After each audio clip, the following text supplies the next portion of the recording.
Shalom saudaraku, salam damai sejahtera di dalam kasih Kristus. Berjumpa lagi dengan saya. Di Duli kita akan belajar berapologetika bersama-sama di channel ini.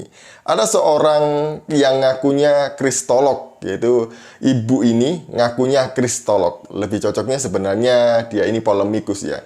Dan dia ini juga punya peran penting di Hagia Sophia dan YPM atau HIT. Dia juga saya lihat di YouTube itu sering debat bersama dengan Dondi Tan dan kawan-kawan. Lawannya itu biasanya adalah Henry Tan diantara si bidat dari sebelah itu. Nah, dia kali ini sedang menyesatkan anaknya Bapak Pendeta Saifuddin Ibrahim. Nah, kasihan sekali ya mereka bertiga ini malah disesatkan oleh ibu yang ngaku kristolog ini. Jadi menurut ibu ini, Yesaya 7 ayat 14 itu bukan nubuatan untuk Yesus. Itu adalah nama anak dari Nabi Yesaya, anak yang kedua. Sebelumnya mari kita bersama-sama lihat video berikut ini. Mereka tuh udah biasa. Berarti kalau nama Yesua itu kan berarti dia itu Tuhan. Ada kaitannya dengan keilahian gitu kan.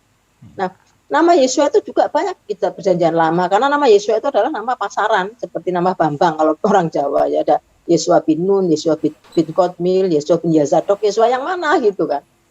Jadi bukan berarti, sementara umat Kristen kan tahunya terjemahan, ngerti, oh namanya Yesua berarti Allah yang menyelamatkan, berarti dia Allah. Padahal yang namanya pakai Allah itu udah jamak, orang-orang itu udah saat berkabrek, orang memang namanya pakai Allah rata-rata untuk menunjukkan bahwa dia ingin dekat dengan Tuhannya gitu kan. Sehingga Yesus, kita selain lihat di mobil-mobil belakang Immanuel, artinya Allah bersama kita ya. L itu berarti Allah, Immanuel ya kan. Dan mereka mengatakan ini adalah Yesus, namanya Immanuel.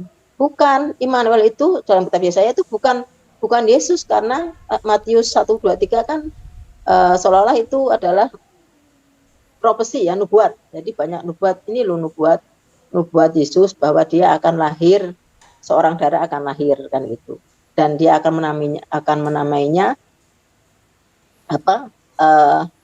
Yesaya 14 itu Immanuel ya, artinya Allah bersama kita ya. Kalau nggak salah Yesaya 7:14 apa ya? Saya sudah lama sih nggak. Ya yang jelas gini, banyak nubuat-nubuat yang orang Kristen mengatakan ya bahwa ini nubuat. Tapi dalam teks Ibrani itu bukan nubuat. Satu pun tidak ada nubuat tentang Yesus dalam teks asli bahasa Ibrani. Apa yang diberitakan di teks Ibrani?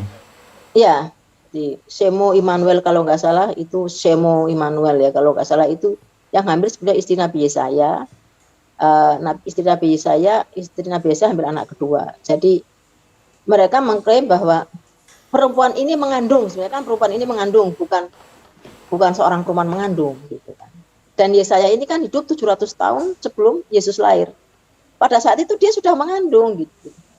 Kalau kita melihat secara keseluruhan, itu semua polemikus muslim cara berpikirnya adalah sama dengan ibu ini ya. Yang penting dia itu bisa comot-comot ayat, kemudian tafsirkan seenak udelnya sendiri.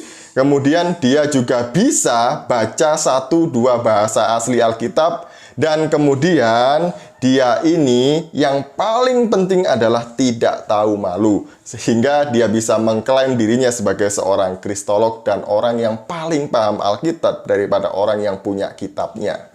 Nah, tadi mengatakan bahwa Yesaya 7 ayat 14 ini adalah nama dari anak Nabi Yesaya yang kedua, bukan nubuatan untuk Yesus. Nah, saya melihatnya ibu ini keluar dari teks dan konteks. Dia memang tidak membaca Alkitab dengan benar. Dia tidak membaca sesuai dengan pasal 7 itu secara keseluruhan.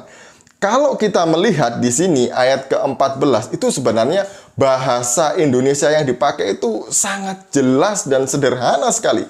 Dan saya pikir orang biasa pun, jemaat biasa pun itu bisa paham ayat ini kalau membaca dengan benar. Mari kita membaca dari ayat yang ke-10. Sebenarnya siapa sih yang berbicara di ayat yang ke-14? Tuhan atau Nabi Yesaya? Ayat yang ke-10. Tuhan melanjutkan firman-Nya kepada Ahaz, katanya, mintalah suatu pertanda dari Tuhan Allahmu, biarlah itu sesuatu dari dunia orang mati yang paling bawah, atau sesuatu dari tempat tertinggi yang di atas. Tetapi Ahaz menjawab, aku tidak mau meminta, Aku tidak mau mencobai Tuhan. Lalu berkatalah Nabi Yesaya, baiklah, dengarkan, hai keluarga Daud. Belum cukupkah kamu melelahkan orang sehingga kamu melelahkan Allahku juga? Sebab itu Tuhan sendirilah yang akan memberikan kepadamu suatu pertanda. Sesungguhnya seorang perempuan muda mengandung dan akan melahirkan seorang anak laki-laki, dan ia akan menamakan dia Immanuel. Jadi yang berbicara di dalam ayat 14 ini adalah Nabi Yesaya, bukan Tuhan. Ingat itu ya. Ini yang berbicara adalah Nabi Yesaya kepada Ahaz, dan dia sedang menubuatkan bahwa akan lahir seorang Immanuel dari perempuan muda yang akan membebaskan bangsa Israel. Itu maksud dari ayat ini gitu ya.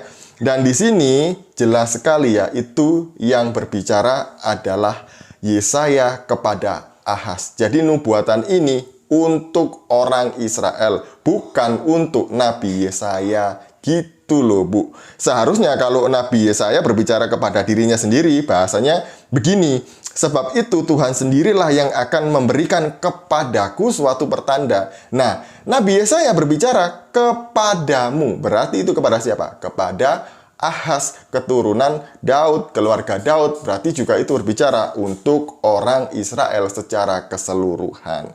Nah, ayat ini itu digenapi di dalam Matius 1 ayat yang ke-23. Sesungguhnya anak darah itu akan mengandung dan melahirkan seorang anak laki-laki, dan mereka akan menamakan dia Immanuel, yang berarti Allah menyertai kita. Nah, di sini yang berbicara di sini itu adalah malaikat. Kepada siapa malaikat berbicara? Kepada Yusuf. Jadi ketika Yusuf mau menceraikan Maria karena dia hamil, nah gitu ya. Jadi malaikat itu hadir dalam mimpi Yusuf. Ini bukan malaikat Jibril loh ya. Beda. Ini malaikat sungguhan kalau yang ini. Mari kita berbicara mulai ayat yang ke-18. Kelahiran Yesus Kristus adalah seperti berikut. Pada waktu Maria ibunya bertunangan dengan Yusuf, ternyata ia mengandung dari Roh Kudus sebelum mereka hidup sebagai suami istri. Karena Yusuf suaminya seorang yang tulus hati dan tidak mau mencemarkan nama istrinya di muka umum, ia bermaksud menceraikannya dengan diam-diam. Tetapi ketika ia mempertimbangkan maksud itu, malaikat Tuhan nampak kepadanya dalam mimpi dan berkata, Yusuf, anak Daud, janganlah engkau takut mengambil Maria sebagai istrimu, sebab anak yang di dalam kandungannya adalah dari Roh Kudus. Ia akan melahirkan anak laki-laki dan engkau akan menamakan dia Yesus, karena dialah yang akan menyelamatkan umatnya dari dosa mereka. Hal itu terjadi supaya genaplah yang difirmankan Tuhan oleh Nabi. Jadi inilah ya, inilah nubuatan yang disampaikan oleh Nabi Yesaya mengenai kedatangan Immanuel yang digenapi di dalam Yesus. Jelas lu, ini sudah ada ayatnya. Kok ibu ini masih ngeyel sok pintar bahwa ini adalah nama dari anak Nabi Yesaya? Sebenarnya siapa sih nama dari anak Nabi Yesaya? Anak Nabi Yesaya itu juga tercatat di dalam kitab Yesaya. Coba dicari Bu, pasti ketemu. Nah, saya carikan ya, saya kasih tahu supaya lebih pintar dikit ya. Yesaya pasal 7 ayat 3. Berfirmanlah Tuhan kepada Yesaya, baiklah engkau keluar menemui Ahaz, engkau dan Syar-Yasub, anakmu laki-laki. Anak Nabi Yesaya yang pertama namanya adalah Syar-Yasub. Kemudian, siapa nama anak yang kedua dari Nabi Yesaya ini? Mari kita melihat di pasal selanjutnya. Pasal yang ke-8 ayat yang ke-3 juga. Mari kita membacanya. Kemudian aku menghampiri istriku, ia mengandung dan melahirkan seorang anak laki-laki. Lalu berfirmanlah Tuhan kepadaku, namailah dia Maher-Shalal-Has-Baz. Siapa nama anak yang kedua dari Nabi Yesaya? Nama anak yang kedua Nabi Yesaya bukan Immanuel, tapi Maher-Shalal-Has-Baz. Jadi jelas di sini siapa nama anak kedua Nabi Yesaya? Nah, gini loh, Alkitab itu lengkap menceritakan segala sesuatu ya. Jadi nggak usah cari-cari yang aneh-aneh, nggak usah membodohi, nggak usah membohongi orang lain. Pasti ketahuan kalau yang dibahas adalah Alkitab. Beda kalau yang dibahas adalah kitab suci ibu sendiri gitu ya. Nah, demikian dari saya. Semoga video ini memberkati kita dan mencerdaskan kita semuanya. Jangan sampai kita menjadi bodoh seperti sebelah. Terima kasih, Tuhan Yesus memberkati.